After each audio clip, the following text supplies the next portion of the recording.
Hi friends, பீஸானாலே கடையில் தான் வாங்கணும், இல்லை வீட்டில் ரொம்ப நேரம் ரொம்ப பெரிய ப்ரொசீஜர் பண்ணணுன்றலாம் கிடையவே கிடையாதுங்க. வீட்டில் பணியார கூலி இருக்கா, அப்புறம் ஈஸியாக இந்த மாதிரி மினி பீஸா பண்ணிடலாம். பாருங்கள், எவ்வளோ சீஸியான பீஸா ரெடி ஆயிடுச்சு. குயிக்காகவும் பண்ணிடலாம். எப்படி பண்ணுறதுன்னு பார்க்கலாம். ஒரு பவுலில் 1 கப் மைதா எடுத்துக்கோங்க, 1/2 கப் தயிர் விட்டுக்கலாம், கொஞ்சமாக ஒரே 1 ஸ்பூனு பேக்கிங் பவுடர் எடுத்துக்கோங்க. நல்லா அப்படி கலந்துக்கலாம். இது கொஞ்சம் தளர்வாக தான் பிசையணும், ரொம்ப இறுக்கமாக போட்டு பிசைஞ்சிடாதீங்க. சப்பாத்தி மாவு பதத்துக்கு ரொம்ப கெட்டியாக இருக்கக்கூடாது, கொஞ்சம் தளர்வாக தான் இருக்கணும் அது.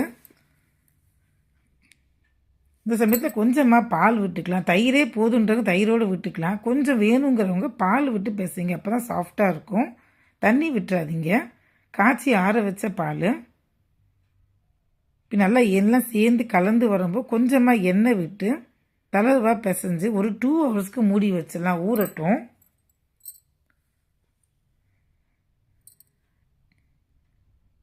கடைசியாக கொஞ்சம் எண்ணெயை ஃபுல்லாக தடவி விட்டு ஒரு 2 ஹவர்ஸ்க்கு ஒரு துணி மேலே போட்டு மூடி வச்சிடலாம்.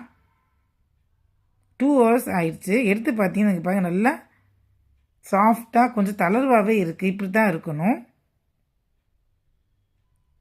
இந்த மாதிரி சப்பாத்தி இதில் போட்டுட்டு மைதாவை போட்டு நல்லா பெரட்டி ரோல் வச்சு திரட்டிடலாம். சப்பாத்தி இது போடுற மாதிரி அந்த மாதிரி போட்டுக்கலாம். வீட்டில் ஏதாவது ஒரு கப்பு இல்லை மூடி எது இருந்தாலும் சரி, குட்டி குட்டியாக மூடியை வச்சு ஒரு ரவுண்டாக ஒரு ஷேப்பில் போட்டுக்கலாம்.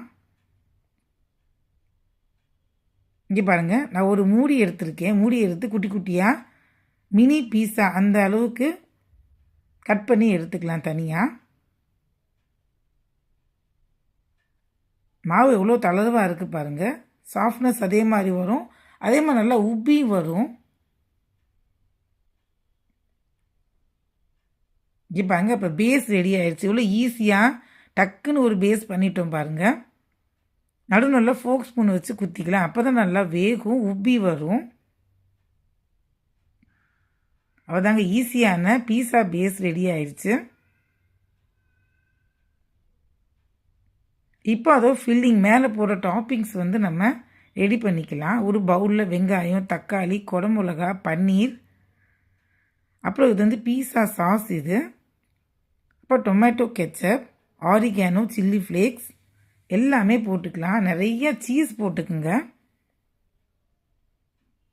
சீஸ் இப்போயும் போடணும், மேலே டாப்பிங்ஸ் அப்பையும் போடணும், அப்போ தான் சீஸியான இது வரும்.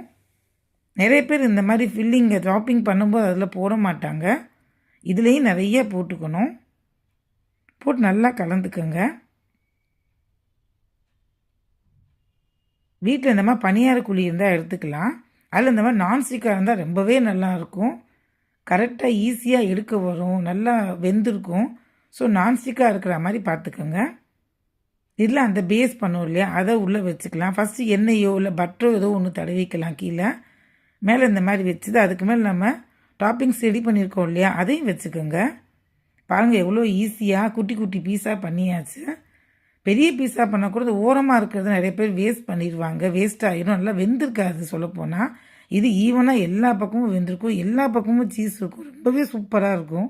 அடிக்கடி நீங்கள் அதை பண்ண ஆரம்பிச்சிடுவீங்க.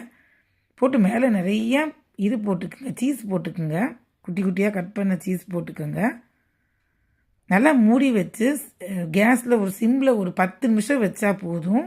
நல்லா சீஸியாக ஃபுல்லாக மெல்ட் ஆகி பார்க்கவே ரொம்ப வாய் ஊறும், அந்த மாதிரி ரெடி ஆயிரும். இங்கே பாருங்கள், கேஸில் வச்சு ஒரு 10 நிமிஷம் கழித்து பார்த்து இவ்வளோ சீஸியான பீஸா, குட்டி குட்டி பீஸா ரெடி ஆயிடுச்சு. எல்லா பக்கமும் ஈவனாக வெந்திருக்கும், அதுதான் மெயின். இதில் எங்களுக்கு இது பண்ண ஆரம்பிச்சிருந்து நாங்கள் வெளியில் பீஸாவோ அந்த பெரிய சைஸ் பீஸா பண்ணுறதே இல்லை, இந்த மாதிரி தான் பண்ணி சாப்பிட்றோம்.